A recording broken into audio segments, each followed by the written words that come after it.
Please বন্ধুরা, আমার ভিডিওটি দেখার আগে একটা লাইক দিয়ে আমার ভিডিওটি দেখা শুরু করবেন।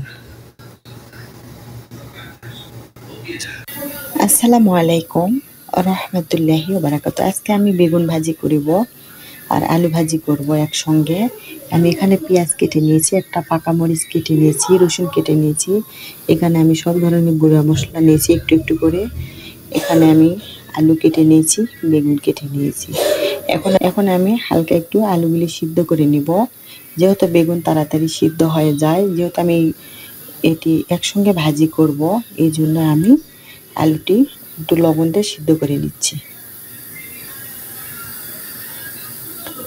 আর বেগুনগুলি আমি এই মশলা দিয়ে একটু কিছুক্ষণ 10 মিনিট মেখে রেখে দেব।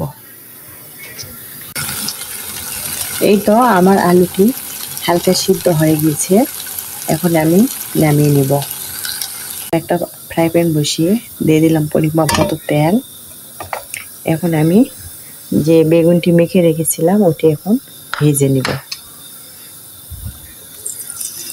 বেগুন 10-15 মিনিট আগে মশলা লবণ সব কিছু দিয়ে মেখে রাখলে লবণ ঝাল সব কিছু ভিতরে ভালোভাবে ঢুকে যায়। বেগুন ভাজিটি খেতে অনেক মজা হয়।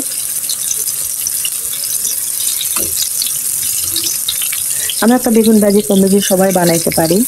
আমি যেভাবে বানাই এটি আমি দেখাচ্ছি।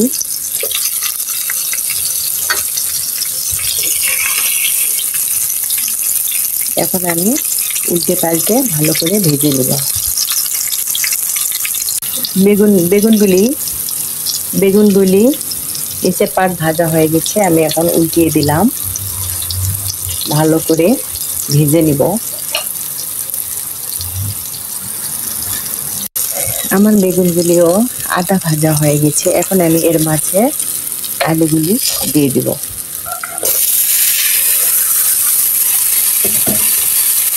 আলুগুলি দিয়ে দিলাম। এখন এগুলি সব একসঙ্গে আমি বেগুনের সাথে আমি অনেক পরিমাণ মশলা দিয়েছি, এই জন্য আর মশলা অ্যাড করলাম না। আমি এখানে যেভাবে কাঁচা পেঁয়াজ দিচ্ছি এভাবে আপনারাও কাঁচা পেঁয়াজ দিয়ে একবার ভেজে দেখবেন কতটা মজা হয়।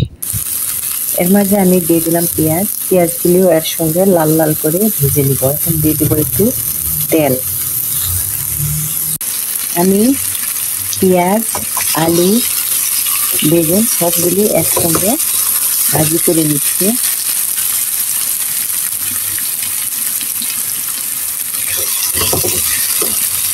অনেকে তো অনেকভাবে বেগুন ভাজি করেন। আমি যেভাবে ভাজি করলাম এভাবে একবার ট্রাই করবেন, দেখেন অনেকটাই মজা, অনেকটাই ভালো লাগবে।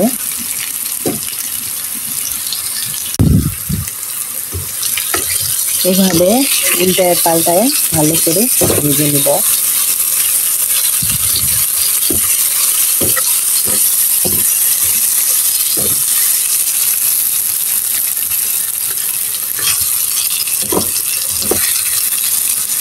একটু দূর এসেও যারা আমার ভিডিওটিতে একটা লাইক দেন, প্লিজ একটা লাইক দিবেন, একটা কমেন্টস করবেন। আর নতুন বন্ধুরা আসলে প্লিজ আমার চ্যানেলটি সাবস্ক্রাইব করে দিবেন।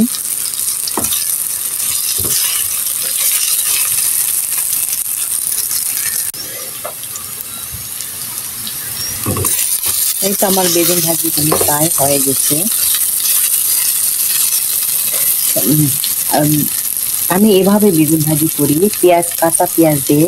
এটি ভাজতে ভাজতে আমার পেঁয়াজগুলিও লাল লাল হয়ে যায়। এই ভাজিটি তিতা লাগে না, খেতে অনেকটাই মজা লাগে।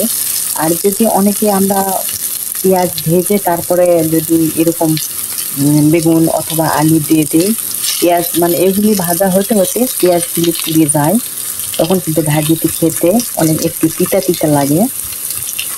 আমার মতো এরকম কাঁচা পেঁয়াজ দিয়ে ভেজে নেবেন, দেখবেন অনেকটাই মজা হবে, একটু তিতা লাগবে না।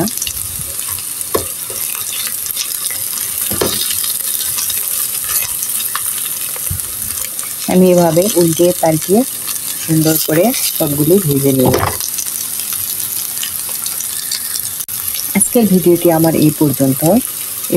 সবাই ভালো থাকবেন, সুস্থ থাকবেন, আমাদের জন্য দোয়া করবেন। আসসালামু আলাইকুম ওয়া রাহমাতুল্লাহি ওয়া বারাকাতুহু।